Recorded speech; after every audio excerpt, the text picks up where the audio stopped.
प्रधानमंत्री नरेंद्र मोदी ने अपने हालिया भाषण में भारत के संविधान, न्यायपालिका और महत्वपूर्ण ऐतिहासिक घटनाओं पर ध्यान केंद्रित किया। उन्होंने न्यायपालिका और संविधान के प्रति सम्मान को व्यक्त करते हुए उन न्यायाधीशों का संदर्भ लिया, जिन्होंने संवैधानिक मूल्यों को विकसित करने में महत्वपूर्ण भूमिका निभाई। यह गर्व की बात है कि कुछ न्यायाधीशों ने शक्तिशाली राजनीतिक नेताओं के खिलाफ फैसले सुनाए, भले ही उन्हें राजनीतिक दबावों का सामना करना पड़ा। उनकी यह प्रतिबद्धता लोकतंत्र की नींव को मजबूती प्रदान करती है। मोदी ने 1975 के आपातकाल की आलोचना करते हुए इसे संविधान का उल्लंघन और लोकतंत्र पर आघात बताया। उन्होंने स्पष्ट किया कि उस समय के राजनीतिक वातावरण ने प्रेस की स्वतंत्रता को बाधित किया और नागरिक अधिकारों को कुचला।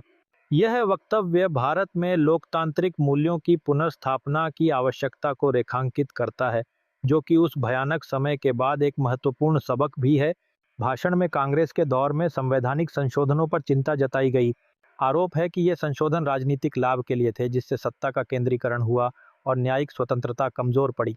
इससे स्पष्ट हुआ कि राजनीतिक हितों की रक्षा की गई थी, न कि आम लोगों के हितों के लिए। मोदी ने भाजपा के नेतृत्व में उठाए गए महत्वपूर्ण कदमों का जिक्र किया, जैसे अनुच्छेद 370 का निरसन, आर्थिक सुधार और जन कल्याणकारी योजनाएं जैसे आयुष्मान भारत और स्वच्छ भारत।